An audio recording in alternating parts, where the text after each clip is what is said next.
Today I'm going to teach about, I'm starting a new series on prosperity. और बढ़ोतरी के विषय में एक नया सीरीज शुरू कर रहा हूं। Prosperity is an all-round increase. I think so. Prosperity. Prosperity means it is an all-round blessing and increase. और ये समृद्धि का मतलब होता है कि आप सारे क्षेत्रों में आप बढ़ोतरी पा रहे हो और आप उसमें बढ़ते जा रहे हो। Okay. So today I am starting a series on prosperity. तो ये समृद्धि के विषय एक नया संदेश शुरू होने वाला है। Let's turn to Psalms 118 verse 25. भजन संहिता 118 उसका 5वां वचन देखेंगे। It's here there is a prayer for prosperity. Is prosperity God's will? क्या समृद्धि पाना ये परमेश्वर की इच्छा है?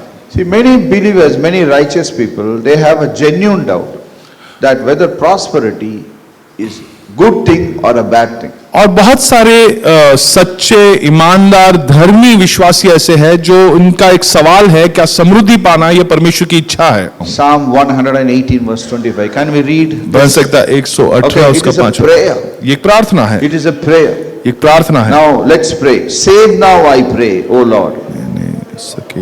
O Lord, I pray, send now prosperity. So here is a prayer saying, send prosperity. और यहाँ पे एक प्रार्थना है कि प्रभु तू अपने समृद्धि को भेज। I believe in prosperity and I pray for prosperity. और मैं इस समृद्धि के विषय में विश्वास करता हूँ और उसके लिए प्रार्थना भी करता And हूँ। it is God's will for His children to be prosperous. और ये परमेश्वर की इच्छा है कि उसके जो संतान है वो समृद्ध बने, सफल बने। Okay, there are three distinct areas where we need to be prosperous. तीन ऐसे स्थान है जहां पे जरूरी है कि हम समृद्ध बन पाए। We need to be prosperous in three areas. Let us turn to 3 John chapter 1 verse 2. तीसरा यूहन्ना उसका दूसरा अध्याय 3 John chapter 1 verse 2. तीसरा यूहन्ना 1-2 को देखेंगे। We will start with this. Okay? So today we are going to teach many things which will change our culture, our thinking. Okay? Can we read it together? क्या हम इसे साथ पढ़ेंगे? Beloved, I pray that you may prosper in all things and be in health just as your soul prospers. Once again. एक और बार पढ़ेंगे। Beloved, I pray that you may prosper in all things and be in health just as your soul prospers. Now here he is talking about a word called prosperity. यहाँ पे उन्नति या सफलता पाना इसके बारे में यहाँ लिखा है। The original meaning of this word prosper means good road or good journey or good progress. और जो मूल शब्द है इस शब्द के बारे में जो सफलता है, समृद्धि है, उसका मूल शब्द का अर्थ बनता था कि एकदम अच्छा रास्ता, एक ऐसा रास्ता जहां पे हम समृद्ध बन सकते हैं। Now it is talking about three areas. तीन See this. I pray that you may prosper in all things and be in health just as your soul prospers. और यहाँ पर लिखा है कि जैसे तू अपने आत्मिक उन्नति कर रहा है वैसे सारी बातों में भी तू उन्नति पाए। So definitely there is something called as a soul prosperity. और निश्चित तौर पर प्राण का उन्नति पाना वो एक विषय है। And the second is there is a prosperity of your health, that you need to be in health. और दूसरा है कि अपने सेहत में तुम उन्नति पाते जाओ। And then it says may you prosper in all things. All things. और फिर यहाँ पे लिखा है अपनी सारी विषयों में तुम उन्नति पाए। So basically God wants you to have prosperity in all things. तो सचमुच परमेश्वर चाहता है कि आप सारी चीजों में समृद्ध बने। So that is the will of God. ये परमेश्वर की इच्छा है। That is why this man of God is praying that this prayer. और इसलिए परमेश्वर का दास ये प्रार्थना कर रहा है। And he is none other than Apostle John. और वहां प्रेरित जो यूहन्ना था वो ये लिख रहा है। The closest disciple to Jesus Christ is praying for that church that everybody will be और यीशु का इतना करीबी वो जो प्रेरित था वो इस प्रकार लिख रहा है कि सारे लोग यहाँ पे समृद्ध बन पाए। So there are three areas we need to be prosperous. तो ऐसे तीन स्थान है जहाँ पे हमें उन्नति पाना है। Are you learning something? क्या आप कुछ सीख रहे हो? First is material. पहले है आपके जो चीजें हैं, वस्तुएं हैं आपके पास, material things you need to be prosperous. और आपके पास जो वस्तुएं हैं, सामग्रियां हैं, उसमें आपको The समृद्ध second बनना is है। physically you need to be और prosperous. दूसरा है कि आप शारीरिक तौर पे आपको उन्नति पाना है, Your health should be prosperous. और आपकी सेहत जो है वो उसमें आपको उन्नति पाना You है। should have a good health. आपकी सेहत अच्छी होनी चाहिए। Okay, the third thing is you need to have a spiritual prosperity. और तीसरी बात है कि आपकी आत्मिक तौर पर आपको समृद्ध बनना है। All these three areas we need to be prosperous. ये तीनों स्थानों में आपको समृद्ध बनना है। God is not talking about a prosperity in spiritual area only. और परमेश्वर कोई आत्मिक क्षेत्र में ही केवल आपको समृद्ध बनना है ऐसा नहीं कह रहा। You need to be prosperous as a student. आपको एक विद्यार्थी के तौर पर आपको उन्नति पाना है। You need to be prosperous as an employee. आपको कहां पे नौकरी कर रहे हो तो वहां पर आपको उन्नति पाना है। You should be prosperous in your health. अपने सेहत में आपको उन्नति पाना है। The world can go through any disease. चाहे ये दुनिया में कैसी भी बीमारी क्यों ना आए, You should be healthy. आपको सेहतमंद बने रहना You है। have to be healthy. आपको सेहतमंद बनना ही होगा, Because that is God's will for you. क्योंकि यही परमेश्वर की इच्छा है आपके लिए। And you should be prosperous in all things. और सारे विषयों में आपको उन्नति पाना है। I feel in money matters you should be prosperous. मुझे लगता है कि आर्थिक स्थिति में भी आपको उन्नति पाना ही है। But many people they say this is not about all these things. It's generally saying, general statement. और कई लोग कहते हैं कि यहां पे जो लिखा है ये ऐसी बातें नहीं कर रहा है, वो तो ऐसी कुछ बातें कह रहा है। Some theologians are experts in cancelling the authority of God's word. और कुछ थियोलॉजियंस ऐसे हैं जो इसका अध्ययन करते हैं, वो इतने एक्सपर्ट बन चुके हैं कि वो परमेश्वर के वचन की सामर्थ जो है उसे ही नकार देते हैं। Some theologians are experts to puncture God's word और जो परमेश्वर का वचन है उसको ही पंक्चर करने के में वो एक्सपर्ट बन चुके हैं and make the word of God a lame excuse or a lame word without any dum in it. और परमेश्वर के वचन को वो एक साधारण सा वचन बना देते हैं, उसमें कोई ताकत बचता ही नहीं है। The word of God is powerful. लेकिन परमेश्वर का वचन जो है ये सामर्थी है। They will say healing is all gone, nowadays there is no healing. वो कहते हैं कि चंगाई जो बातें हैं वो तो बीती हुई कल की बातें हैं, अब नहीं होते कोई चंगे। Holy Spirit all gone, now no tongues. अभी पवित्र आत्मा तो जा चुका है, अब कोई अन्य भाषा में प्रार्थना नहीं करता। God listens to your mother tongue prayer only. और परमेश्वर तुम्हारी मातृभाषा जो है उसी का बातों को सुनता है। See how we say God bless you, God bless you. हम कैसे कहते हैं साधारण तरीके से परमेश्वर तुम्हें आशीष जो है वो They will कहते not हैं। be blessed, but they will say God bless you, beta, God वो bless you, beta. खुद आशीष नहीं पाए हैं लेकिन वो ये कहते हैं कि परमेश्वर तुम्हें आशीष दे बेटा। They say this is like that. और ऐसी ही साधारण सी बात ये कहते हैं कि ये भी वैसा ही है। I'll tell you something. मैं आपसे कुछ कहता When हूं, you are not blessed, you can never be blessing. जब आप स्वयं कोई आशीष आपने नहीं पाई है तो This is आप the आशीष दे ही नहीं सकते। primary condition of being blessed. और आशीष पाने का मूल ये नियम है, Cannot give what you do not have. जो आपके पास है नहीं वो आप दे नहीं सकते। You cannot take someone to the place where you have not gone. आप किसी व्यक्ति को वहां नहीं ले जा सकते जहां पे आप स्वयं ना पहुंचे हो। So many people they say this is it is some general blessing. और कई लोग ये कहते हैं कि ये जो बातें हैं ये तो साधारण सी कोई आशीष की बात लिखी है। No. नहीं, The same word is used in another place. और ऐसा ही वचन कहीं और पे भी लिखा है। Let's turn to 1 Corinthians 16:2. पहली कोरिन्थियों की पत्री 16:2 को देखें। Let each one of you lay something aside, storing up as he may prosper. सप्ताह के पहले दिन तुम में से हर एक अपनी आमदनी के अनुसार कुछ अपने पास रख छोड़ा करे कि मेरे आने पर चंदा न करना Your पड़े। prosperity means money. और आपकी समृद्धि का अर्थ है पैसा। In this place, the same word is used. Here, prosperity means money. और यहां पर भी समृद्धि का अर्थ जो है वो पैसे के साथ उसकी तुलना की है। So, coming back to the point, if God wants you to be prosperous, that means He wants you to have money. और इसी पे हम वापस लौटते हैं कि अगर परमेश्वर चाहता है कि आप समृद्ध बने, उसका अर्थ है कि परमेश्वर चाहता है Okay. कि आप पैसा कमाएं। It is God's will. ये परमेश्वर की इच्छा है। Poverty is not God's will. गरीबी ये परमेश्वर की इच्छा नहीं है। Okay?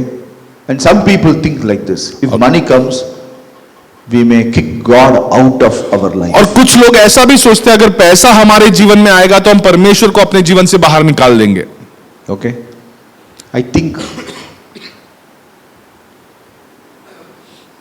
I think believers are strong enough to have God as their God even when money comes.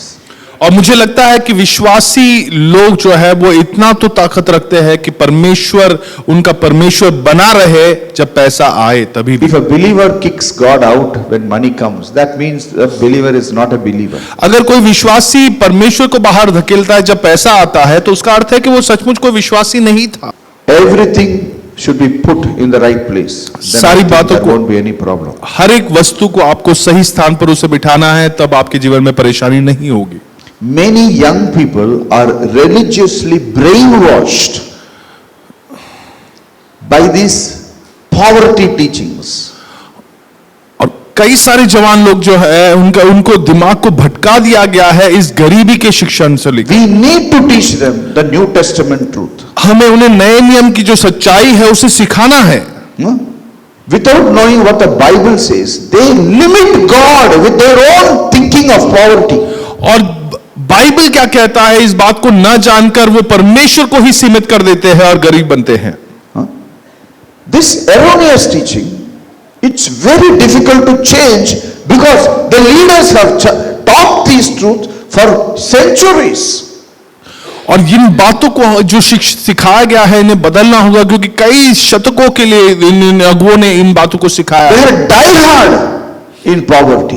और गरीबी के विषय बहुत दृढ़ बन गए हैं। Everything begins with our thinking. सारी बातें हमारे सोच से ही शुरुआत होती Our है thinking starts our believing. और हम जिस चीज को हमारी सोचते हैं वो इस बात पर निर्भर है कि आप क्या विश्वास करते हो। Is what you believe. आप जो सोचते हो वो आप जो विश्वास करते हैं उस पे ही आधारित है। What you believe is what you talk. आप जो विश्वास करते हो वही बातें भी करते So हो। you should align thinking, believing, talking according to the word of God. तो आपको जो आप सोच रहे हो, विश्वास कर रहे हो और जो बातें कर रहे हो वो तीनों को आपको परमेश्वर के वचन अनुसार लाना है। Why should you talk about prosperity? क्यों आपको समृद्धि के बारे में बात करना This है? is very important ये बहुत महत्वपूर्ण है because Bible talks about prosperity. क्योंकि बाइबल अब समृद्धि के बारे में बात करता है। God has talked about prosperity. परमेश्वर ने समृद्धि के बारे में बात की है। When Bible teaches about prosperity, why should we not teach about prosperity? अगर बाइबल इसके बारे में सिखा रहा है तो हम क्यों ना सिखाए लोगों को इसके विषय में। Deuteronomy chapter 8 verse 18. व्यवस्था विवरण 8:18 को देखें। Deuteronomy chapter 8 verse 18. व्यवस्था विवरण 8:18 को देखें। And we all will read it together. हम सब साथ में इसे पढ़ेंगे। Right. And you shall remember the Lord your God, for it is he who gives you power to get wealth, that he may establish his covenant, which he swore to your fathers, as it is this day. He says, he gives you the power to get wealth. और यहां पर लिखा है कि परमेश्वर तुम्हें धन कमाने की सामर्थ्य देता है। God gives you power. परमेश्वर तुम्हें सामर्थ्य देता है। What power? और ये कैसी ताकत है? What power? ये कैसी ताकत है? What power? कैसी ताकत? To get wealth. ताकि तुम संपत्ति कमा सको। If wealth is not good thing, अगर ये धन सही चीज नहीं है, if wealth is not of God, अगर ये परमेश्वर की ओर से नहीं है, if wealth is evil, अगर धन ये दुष्ट है, why should he give you the power to get that evil तो wealth? परमेश्वर तुम्हें ऐसी सामर्थ क्यों देता कि तुम इस दुष्ट चीज को कमाए? If God gives you the power to get wealth, then wealth should be good. अगर परमेश्वर स्वयं तुम्हें सामर्थ्य देता है कि तुम धन कमा सको तो ये धन अच्छी वस्तु है। So please know it. तो इस बात को आप जान Young ले, people, जवान लोग, you need to get wealth. आपको धन कमाना है। You need to be wealthy. आपको धनी बनना है। Tell your neighbor, you need to be wealthy. अपने पड़ोसी से कहे तुम्हें धनी बनना है। Now you are not wealthy. Don't worry. अभी आप धनी नहीं हो, He gives you चिंता न power करो। to get wealth. वो परमेश्वर आप तुम्हें सामर्थ्य देता है कि तुम धनी बन सको। Please note that. इस बात He को आप will ध्यान give you रखें। power to get wealth. इस बात को आप समझे, वो आपको सामर्थ्य देता है कि आप धनी बने। Never limit God. परमेश्वर को कभी भी सीमित ना करे। No, don't limit God. परमेश्वर को सीमित ना करे। God is limitless. परमेश्वर की कोई सीमा He नहीं है। will make it happen. वो उसे पूरा कर कर ही रहेगा। He will make it happen. वो उसे पूरा कर कर ही रहेगा। If God's will is to give you power, He will give you power. अगर परमेश्वर की इच्छा है कि आपको वो सामर्थ्य दे तो वो सामर्थ्य देगा ही। When Bible says these things, let us learn what the Bible says. हम देखेंगे बाइबल में क्या लिखा है। Okay, let's turn to Psalm 68:6. Bhajan Samhita Psalm 68 उसका 68 छठवां verse वचन। 6. Can we read it together? God sets the solitary in families. He brings out those who are bound into prosperity, but the rebellious dwell in a dry land. He says, God will bring those who are bound into prosperity. और यहाँ पर लिखा है कि परमेश्वर जो बंधुओं है उनको छुड़ाकर भाग्यवान करता है। किसमें बांधा है ये आदमी? बांधा हुआ है with poverty. वो गरीबी से बंधा हुआ है। Bound. बंधा हुआ है। Poverty is a binding thing. और गरीबी जो है वो आपको बांध देता है। Listen. ध्यान से सुने। Jesus Christ never wondered पैसा किधर से आएगा. यीशु ने कभी ये चिंता नहीं की कि पैसा कहां से आएगा। He never prayed, oh Lord, send some money. और यीशु ने कभी ऐसा प्रार्थना नहीं किया कि प्रभु परमेश्वर को मुझे पैसे भेजो। So we should understand. तो हमें समझना है God's will for us to be कि ये prosperous. परमेश्वर की इच्छा है कि हम समृद्ध बने। I am teaching you. You know why? ये मैं क्यों आपको So that- सिखा रहा हूं, आप जानते हो? You know ताकि there आप is a power to bring wealth ताकि into आप your life. जान ले कि अपने जीवन में धन कमाने का एक सामर्थ्य आपके जीवन में कार्य कर रहा है। You need to have that power in you. आप में ये सामर्थ्य होना जरूरी है। Because God gives you the power to get wealth. क्योंकि परमेश्वर आपको ये धन सामर्थ्य देता है धन कमाने के लिए। Let us read this very beautiful word. I like this word. ये वचन मुझे बहुत पसंद है, मैं हम इसे पढ़ेंगे। Psalm 35 verse 27. भजन संहिता 35वां अध्याय उसका 27वां वचन। 35 verse 27. I think you should underline this. मुझे लगता है इस पे आप निशान लगा कर रखें। Can we read it together? Let them shout for joy and be glad who favor my righteous cause. And let them say continually, let the Lord be magnified who has pleasure in the prosperity of his servant. One day God told me like this. और एक दिन परमेश्वर ने मुझसे इस प्रकार कहा, Every time you preach, you should preach only this. और जब भी तू प्रचार करे तो इसी विषय में प्रचार कर, Or you should preach this essence. या इसका अर्थ जो है वो उसके बारे में आप प्रचार Please करें। understand इस बात को समझे। That day was a change of many things in my life. और वो दिन मेरे जीवन में कई विषय बदल गई। Today, whenever I preach prosperity. तो आज जब भी मैं प्रचार करता हूं मैं समृद्धि के बारे में प्रचार Every करता हूं। Sunday I preach prosperity. हर रविवार को मैं समृद्धि के बारे में बताता हूं। Every day I preach prosperity. हर दिन मैं समृद्धि के विषय बताता हूं, Because I obey this word. क्योंकि इस वचन को मैं मानता हूं। This word changed my thinking. और ये वचन जो है मेरी समझ को उसने बदल I दिया। only teach prosperity. मैं केवल समृद्धि के बारे में सिखाता हूं। I teach everything, but I teach prosperity. मैं सारे विषयों को सिखाता हूं लेकिन समृद्धि के विषय I सिखाता हूं। teach about family, I teach prosperity. मैं जब परिवार के विषय सिखाता हूं तो समृद्धि के बारे I में teach सिखाता हूं। about holiness, I teach about prosperity. जब पवित्रता के बारे में सिखाता हूं तो समृद्धि के बारे में Because सिखाता he हूं, said, क्योंकि वो कहता है let them say continually कि वो निरंतर ये बातें करते रहे that he has pleasure in the prosperity of his servant. कि वो अपने दास के कुशल से प्रसन्न होता है। What is the continuous preaching we need to do? और जो निरंतर प्रचार हमें करना है वो क्या है? So what should I prosper? Or what should I teach every Sunday तो morning? हर रविवार को मुझे क्या सिखाना है? I learned from Psalm 35 verse 27. और इसी वचन से मैंने सीखा है He has pleasure in the prosperity of his servants. और वो प्रसन्न होता है अपने दासों के कुशलता को देखकर। Who is the servant of God? और ये परमेश्वर का दास कौन है? इधर कितने लोग हैं? Servants of God. और यहाँ पर कितने परमेश्वर के दास बैठे हैं? I am a servant of God. मैं परमेश्वर का दास हूँ। After Jesus Christ, every one of us is servant of God. यीशु मसीह के बाद हम सारे परमेश्वर के दास हैं। There is no pastor, congregation. ऐसा कोई पासबान नहीं और बाकी सारे झुंड नहीं। Understand this? आप इस बात को There समझे। is no pastor, congregation. और पासबान अलग और यहाँ पे समूह अलग, ऐसा नहीं है। There is no pastor. कोई ऐसा अलग सा कोई व्यक्ति पासबान है, ऐसा नहीं। Know this. इस बात को जान Many ले। people think, I am the pastor, you are the congregation. कई लोग ये सोचते हैं कि मैं पासबान हूं और ये सारे लोग हैं, बाकी के झुंड है। No, no, no. नहीं, Everyone is a pastor. आप में से है, Everyone is a priest. आप में से हर एक याजक है। Know this. इस बात को जान ले। A lot of differences with the Old Testament. नया नियम में कई सारी बातें अलग लिखी गई है पुराने Okay, नियम that's से। why sometimes I prefer to sit and listen to what you say to me. और इसलिए कई बार मुझे ये पसंद है कि मैं वहां बैठूं और आप जो कहते हैं उस बारे में सुनूं। And I have learned a lot from each and every one of you. और आप में से हर एक से कई सारी बातें मैंने सीखी है। Some of you have taught me so many things. आप में से कुछ ने मुझे कई सारी बातों को सिखाया है। Because you are a priest क्योंकि आप एक याजक हो and I am a priest. और मैं भी एक याजक हूं। In that we all are one. उसमें हम सारे एक ही हैं।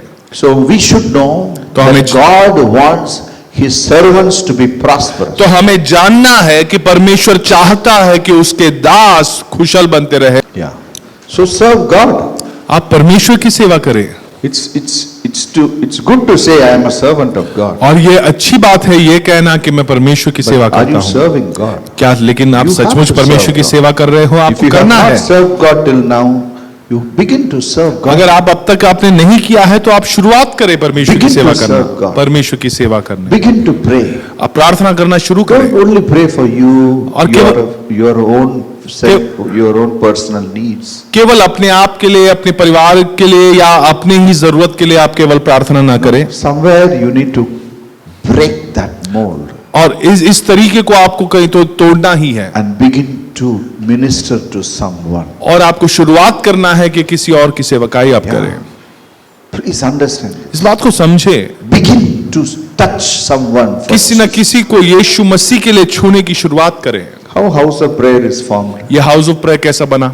Simply we thought we will go and evangelize some people. So we went out of our mold and we began to evangelize people. और हमने केवल इतना सोचा कि हमें आगे बढ़ना होगा और या सुसमाचार को सुनाना होगा और ऐसे ही इसकी शुरुआत हुई। With that we started ऐसे ही शुरुआत हुई and it became a church. और ये आज एक कलीसिया I बन tell गई। you, each one of you can do the same. और मैं कहता हूं कि आप में से हर एक यही काम कर सकता है। Huh? I have made many of you to go here and there and do something.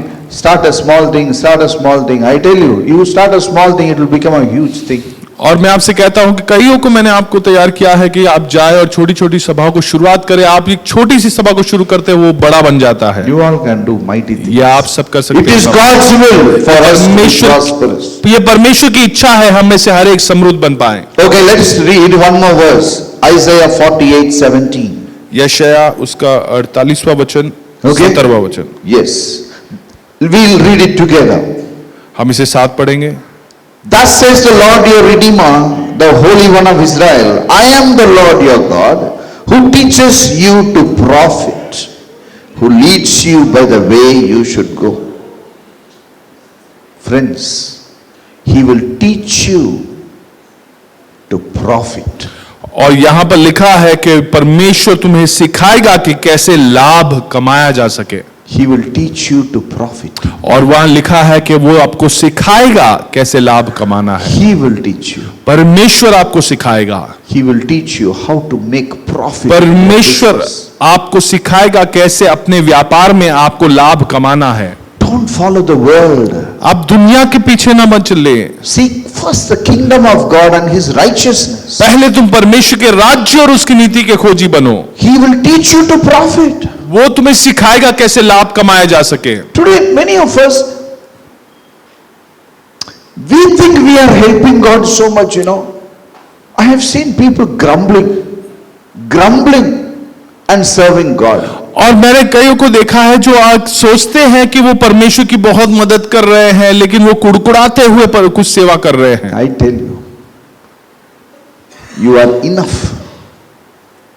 You are enough to do mighty things in this world. और मैं आपसे कहता हूं कि आप पर्याप्त हो कि आप इस दुनिया में सामर्थी काम करें। Seek first the kingdom of God पहले and His तुम righteousness. परमेश्वर के राज्य और उसके नीति के He खोजी will बनो। teach you to profit. वो आपको सिखाएगा कैसे आप लाभ कमा सके। Tell your neighbor, you can profit. अपने पड़ोसी से कहो कि तुम लाभ कमा teach you सकते to हो। profit. वो आप तुम्हें सिखाएगा लाभ कैसे कमाना है। Yes. It is God's will for us to be prosperous. ये परमेश्वर की इच्छा है कि हम समृद्ध बन सके। Okay? Isaiah chapter 1 verse 19. यशायाह 1:19। Are you learning something?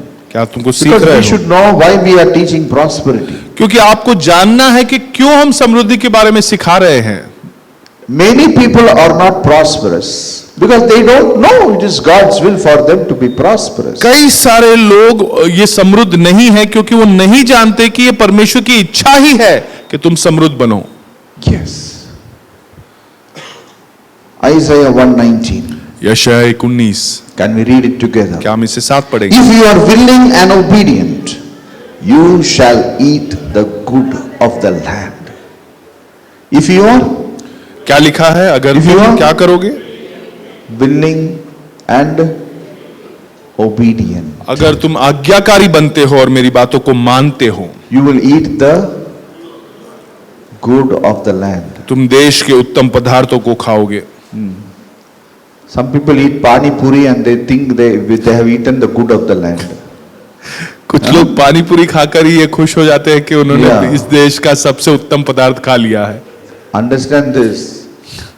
God has said you will eat the good of the land. इस बात को समझे कि परमेश्वर कह रहा है कि इस देश के उत्तम पदार्थों को तुम खाओगे। God wants you to be prosperous and eat the good of the land. परमेश्वर चाहता है कि तुम समृद्ध बनो और इस देश के उत्तम पदार्थों को खा सको। Yeah. Many times कई बार there are some qualifications to be prosperous. कुछ ऐसी जरूरत, काबिलियत की जरूरत है कि आप समृद्धि पा सके। Yeah. Today I am going to teach you one qualification to be prosperous. आज तुम्हें मैं एक ऐसा एक काबिलियत बताऊंगा कि कैसे तुम समृद्ध बन सको। Okay? When there is so much of prosperity in the Bible, in the New Testament, why his children are not prosperous? अगर बाइबल में इतने अधिक विषय समृद्धि के बारे में लिखा है तो उसके संतान समृद्ध क्यों नहीं है? Majority of Indians are poor. Indian Christians are so poor. अधिकतर जो भारतीय ईसाई धर्म के लोग हैं ये गरीब क्यों है? They are. Why are they poor? ये गरीब क्यों है? When the Bible and their God wants them to be very successful. क्योंकि जबकि बाइबल और उनका परमेश्वर वो चाहता है कि वो उन्नति पाए, Because there are some qualifications. क्योंकि कुछ ऐसी काबिलियत की जरूरत है। First is the mistake of our past leaders who have taught poverty is a virtue. क्योंकि पूर्व जो अगुवे थे उन्होंने ये गरीबी को एक अच्छे गुण के समान वो सिखा दिया, वो एक बड़ी प्रॉब्लम थी। That is one cause. वो एक कारण है। Let me read from the Bible. There is another qualification you need to have. Bible से एक दूसरी काबिलियत की जो जरूरत है वो हम पढ़ेंगे। Let's turn to Hebrews chapter 11 verse 24. इब्रानी 11:24, 24, 25 and 26. 24, 25 और 26 को पढ़ेंगे। This is very important because it qualifies you. ये बहुत महत्वपूर्ण है 11:24 क्योंकि ये आपको काबिल बनाता है। Can we read it together? क्या हम इसे साथ पढ़ेंगे? इब्रानी 11, 24, 25 और 26। By faith, Moses, when he became of age, refused to be called the son of Pharaoh's daughter, choosing rather to suffer affliction with the people of God than to enjoy the passing pleasures of sin, esteeming the reproach of Christ greater riches than the treasures in Egypt, for he looked to the reward. Moses did something. मूसा ने कुछ किया, Okay? He refused to be called the son of Pharaoh's daughter. उसने इनकार किया कि वो फिरौन की बेटी का पुत्र कहलाए। See, Moses was the future king of Egypt. और मिस्र का आने वाला भविष्य का वो राजा बनने वाला था। Please understand. इस बात को समझे। Many times this money is not above the spiritual life. और कई बार इसे समझना जरूरी है कि पैसा जो है आत्मिक जीवन के ऊपर नहीं है। Money is not greater than God. पैसा जो है ये परमेश्वर से बड़ा नहीं है।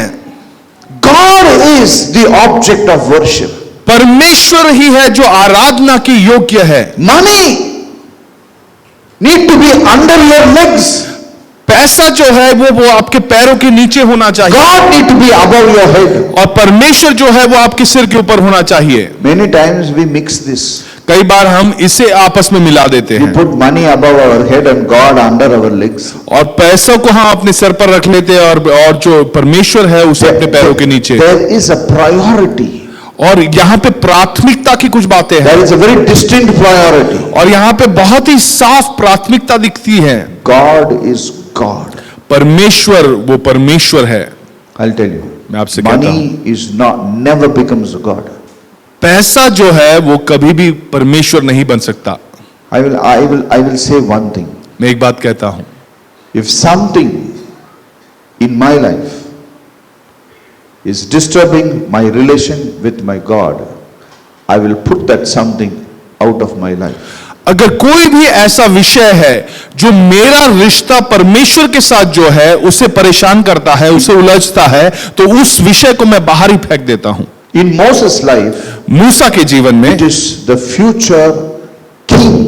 मूसा के जीवन में वो भविष्य में जो राजा बनने वाला था वो उसके लिए रुकावट बन रही थी। He threw it. उसने उसे बाहर फेंक दिया He threw it out of the window. और खिड़की से बाहर फेंक दिया उसने। For him, उसके लिए God was more important. परमेश्वर अधिक महत्वपूर्ण था, Not to become a pharaoh was important. ना कि वो फिरौन बन जाए, राजा बन He जाए। refused to be called the son of Pharaoh's daughter. और फिरौन की बेटी का पुत्र कहलाने से उसने इनकार किया। And verse 25.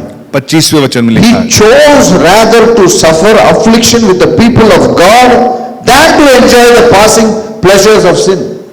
और इसलिए कि उसे पाप में थोड़े दिन के सुख भोगने में से परमेश्वर के लोगों के साथ दुख भोगना उत्तम लगा। In those days, उन the दिनों में kingdom of God, the people of God, they were slaves in Egypt and they were suffering. और मिस्र देश में परमेश्वर के लोग जो है वो वहां पे पीड़ा सह रहे थे।